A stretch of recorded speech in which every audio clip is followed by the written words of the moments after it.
El tiempo avanza rápidamente y ya estamos, Pastor Dani Perla, en la lección número 3. Estamos acabando ya el trimestre. Increíble.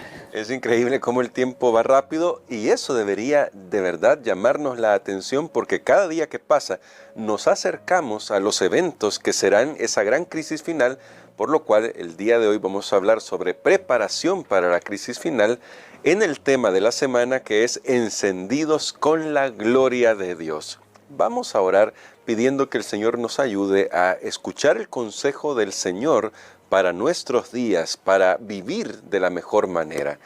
Padre Santo y bueno, gracias te damos por lo que hemos aprendido ya durante 12 semanas, y en esta 13ª semana queremos que tu Espíritu Santo ilumine nuestras mentes a fin de sacarle provecho al consejo que tienes para nosotros. En Jesús lo pedimos.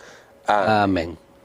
Para este día, Pastor Dani Perla, después de todo lo que hemos hablado en todo el trimestre sobre el mensaje de los 3 ángeles, quizá al hablar de la preparación para la crisis final uno se preguntará cómo uno puede estar preparado si, porque se ha admitido y en la lección se ha admitido, no conocemos cada detalle de lo que va a suceder.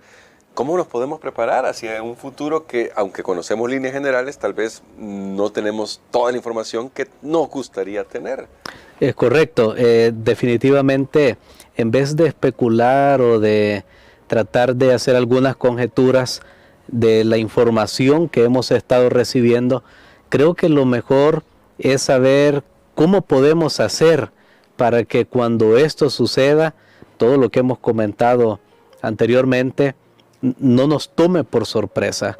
Gracias a Dios, la palabra de Dios también nos da una guía con respecto a esto, y me gustaría que pudiéramos examinar un texto que aparece en la lección para el día de hoy, que escribió el apóstol Pablo bajo, por supuesto, la inspiración del Espíritu Santo, en la primera carta a los Tesalonicenses, el capítulo número 5, y vamos a leer de una sola vez toda la porción, los versículos 1 hasta el 6. Muy bien, y dice la palabra del Señor así: Hermanos, acerca del tiempo y del momento no necesitáis que os escriba, porque vosotros sabéis bien que el día del Señor vendrá como un ladrón en la noche.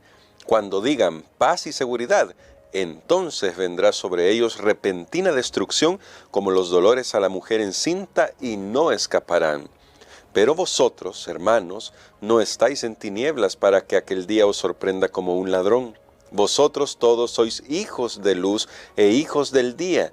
No somos de la noche ni de las tinieblas. Por tanto, no durmamos como los demás, sino vigilemos y seamos sobrios. Muy bien, aquí tenemos este consejo del apóstol Pablo, muy interesante. Dice acerca de los tiempos. Creo que hay dos cosas en la vida del ser humano. Hay dos inquietudes bien grandes. La primera está relacionada con la muerte. Todo este tema de la muerte, bueno, ¿qué pasa si muero? ¿Qué valor tiene la muerte de una persona? ¿Qué pasa después de la muerte? Ese es un tema que está allí en la mente de cada ser humano. De hecho, es tan importante que también el apóstol Pablo abordó, justo antes de leer este texto, abordó ese tema en el capítulo número 4, un capítulo magistral que habla acerca de la muerte, pero él ahora habla del otro tema. El otro tema es el fin del mundo. ¿Qué va a pasar? ¿Cuándo va a venir Jesús? ¿Cómo van a suceder todas las cosas? Creo que esos son los dos temas que más nos deberían interesar. Pareciera que él ya les había dado instrucción a los tesalonicenses y les dice: no tenéis necesidad de que os escriba. Sin embargo, les comienza a recapitular algunas cosas, y en primer lugar vamos a hacer un pequeño estudio de este texto. Vamos a desglosar algunas cosas. El versículo 2 dice: vosotros sabéis perfectamente que el día del Señor. Habla el día del Señor. ¿Cuál es el día del Señor? En el Antiguo Testamento encontramos esta frase, el día del Señor, y lo encontramos relacionado con dos temas: con el juicio. Siempre que se hablaba del día del Señor, especialmente en los profetas, viene el día del Señor grande, terrible, día de juicio. pero también está relacionado con salvación. El propósito de la venida de Jesús es obviamente establecer la justicia y número 2, la salvación para los que creen. Entonces él hace una comparación. No nos dice la fecha que va a suceder esto. Jesús fue bien claro y específico. Nadie sabe la fecha, nadie sabe la hora, nadie sabe el día. Y entonces está la primera comparación: vendrá como ladrón en la noche. ¿El ladrón avisa? No avisa que le va a robar, sino pues la persona estaría preparado. No sabe para nada, no tiene idea a qué hora. Pero la segunda ilustración en el versículo 3 dice, la parte final: vendrá sobre ellos destrucción repentina como los dolores a la mujer encinta y no escaparán. Noten que aquí el apóstol usa una ilustración del no saber nada a una ilustración de tener una idea. ¿Por qué? Porque la mujer, una mujer cuando está embarazada, ella tiene una fecha probable de nacimiento o una fecha de referencia, llamémosle, y puede ser, yo recuerdo cuando mi esposa estaba esperando bebé, uno manejaba como esta idea: ok, puede ser 2 semanas antes de esa fecha o 2 semanas después. Eso es si todo va normal como se supone que debería ir. Pero hay una idea, solo que nadie sabe. Este embarazo va a ser el día jueves a las 3 de la tarde con 15 minutos. No, nunca se puede dar una fecha, pero hay una idea. Ahora, para el cristiano, notemos esto: en el mundo habrán 2 tipos de personas: aquellos que no tienen ni idea de lo que va a suceder, y aquellos que tienen idea, aunque no saben el día ni la hora, pero que se están preparando. Y ese es el punto. El apóstol dice paz y seguridad. Esto nos recuerda la Pax et Securitas, una palabra latina, una frase latina, que los romanos, incluso en las monedas, usted puede buscar en el internet, las monedas antiguas romanas tenían esa inscripción. Entonces esta frase no es nuevo, y parece que el imperio romano proveía eso, paz y seguridad, para sus ciudadanos que se sometían bajo sus reglas. Pero el apóstol Pablo viene y dice, ¿sabe? Va a haber un momento en el mundo cuando van a creer que ya lo arreglaron y lo resolvieron todo. Y es lo que nosotros hemos estado estudiando. El mundo se va a unir, se van a unir los científicos, los religiosos, los políticos, y todo mundo se van a unir.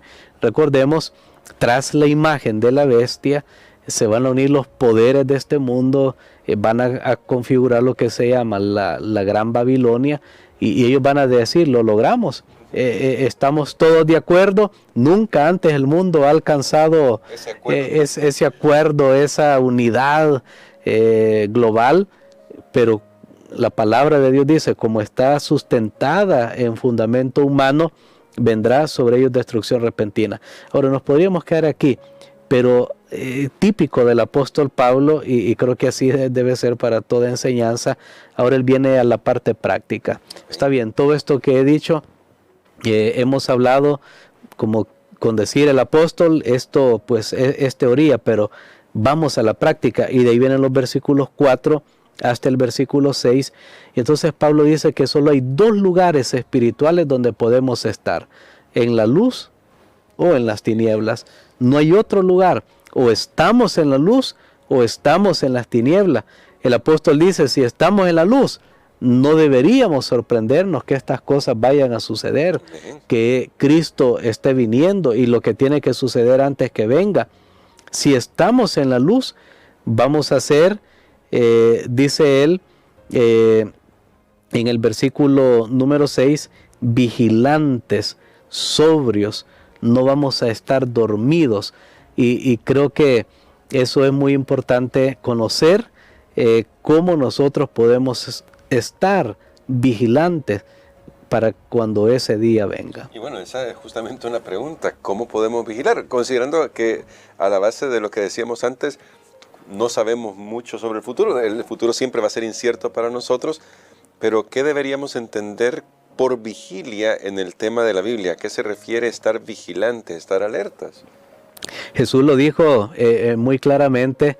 Él dijo, velad y orad. Y él añadió la palabra oración, porque cualquiera, si él tal vez solo hubiera dicho velad, nosotros pensaríamos, bueno, tengo que conseguir armas, tengo que asegurarme en un búnker, tengo que hacer esto. Pero nuevamente, toda esta batalla entre el bien y el mal, el desenlace final es un asunto espiritual, es un asunto de decisiones, es un asunto donde nosotros tenemos que elegir seguir la palabra de Dios o los dictados de los seres humanos.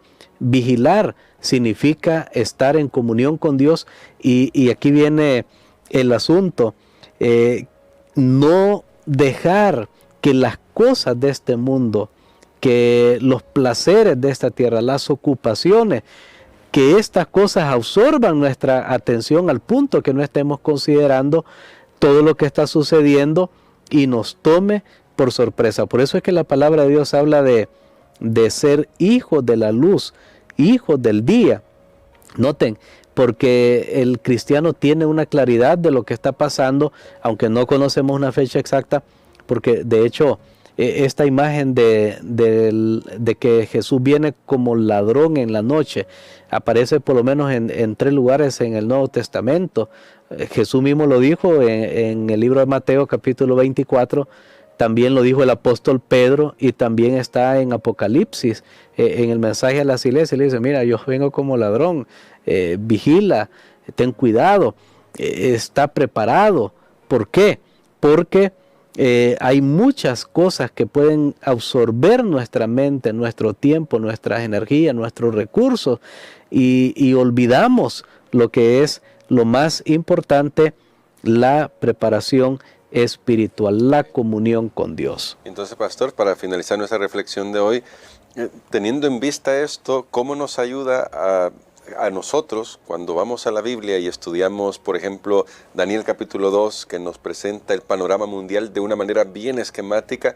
¿Cómo nos ayuda a saber que lo que dice Daniel 2 se ha cumplido en la historia tal cual y por lo tanto hay motivos para el llamado del apóstol Pablo de no dormirnos? Porque lo que vemos es que estamos más cerca de la segunda venida de Jesús. Bueno, creo que esa es una razón poderosa para mantenernos vigilantes, porque alguien diría, ¿por qué me voy a preocupar si todo está bien? No, la palabra de Dios nos muestra que lo que ha sido predicho para el pasado se ha cumplido con una fiel exactitud. Y quiere decir que lo que está predicho para el futuro, que es el futuro casi próximo a nosotros, hablando del cumplimiento de las profecías que hacen falta, se va a cumplir también con exactitud. No sabemos los detalles y es una cosa que hemos aclarado, hermano Gerson. A veces algunos también están tan preocupados por los detalles y quieren saber cosas bien específicas, pero la Biblia nos da el panorama más amplio y el panorama general de tal manera que nosotros estemos preparados. Pero aquí es donde nosotros tenemos que elegir o poner mi confianza en la segura palabra de Dios, la palabra profética que ya se ha cumplido. La mayoría de lo que era para el pasado ya se ha cumplido porque ya falta menos tiempo para la aparición de Jesucristo. Y entonces me dice, ¿qué puede impedir que se cumpla lo que falta para el futuro? Solo hablando de la vida de Jesús, había unas 600 profecías que tenían que cumplirse. Y si una de ellas fallaba, ya Jesús no puede ser el Mesías esperado. Y todas se cumplieron. La predicción de Daniel, el capítulo 2, que algunos habían alegado, no, es que ese libro no lo escribió Daniel en Babilonia, tal vez lo escribió alguien que estaba más adelante, allá en otro reino. Tomemos el argumento por válido, aunque no lo es, y digamos que alguien lo escribió en el tiempo de Jesús o alrededor de su vida, puede ser un poco antes, un poco después, pero notemos, esa persona no podría estar viva porque ya pasaron casi 2000 años, y ahora bien, y sin embargo, la predicción de Daniel, el capítulo 2, decía que solo iban a haber 4 imperios mundiales y que el cuarto imperio iba a continuar hasta la venida de Cristo, y nosotros lo hemos visto con tanta exactitud ante nuestros ojos. Si no creemos que alguien pudo saber que después de Babilonia venía Medo-Persia, que después venía Grecia, si no queremos aceptar eso por fe, pero vuelvo a repetir, siendo que este es un documento antiguo y que está entre los libros del Antiguo Testamento, que antes de la venida de Cristo ya todo judío, bueno, ya estaba conformado ese canon del Antiguo Testamento y aceptado por todos los judíos, ¿cómo sabía esa persona el final entonces? Que es mucho más difícil. Claro. Es más fácil saber el comienzo, porque el comienzo nosotros lo podemos hacer, pero no podemos predecir el final. De todas maneras, lo que queremos decir es que solo tenemos 2 lugares. O confiamos en nuestro propio raciocinio, si decimos, no, yo no quiero confiar en Dios, en su palabra, yo me voy a guiar por qué. Tu mente, la mente de otro, ¿qué va a ser tu guía? Yo prefiero, y yo he calculado todo esto para mi propia vida, hermano Gerson, yo prefiero confiar en una mente, en un ser que existe antes que todo, que existirá después de todo, y entonces yo puedo saber que ese es el lugar más seguro para estar. Amén. Y queremos, pastor, que ore por nosotros por eso, para que tomemos la decisión. Al final la decisión es de cada uno de nosotros, y le invitamos a que tome la decisión de seguir la palabra profética más segura para nuestra vida. Amén. Padre, te damos gracias, Señor, por esta lección maravillosa donde tú nos hablas a balancear nuestra vida, a ir ahora a una manera práctica y decirnos que nuestro estilo de vida debe testificar de que somos hijos de la luz y no de las tinieblas. Gracias por este mensaje. Ayúdanos a estar preparados, Señor, para que cuando estas cosas sucedan, no nos tomen por sorpresa. Lo pedimos en el nombre de Jesús. Amén.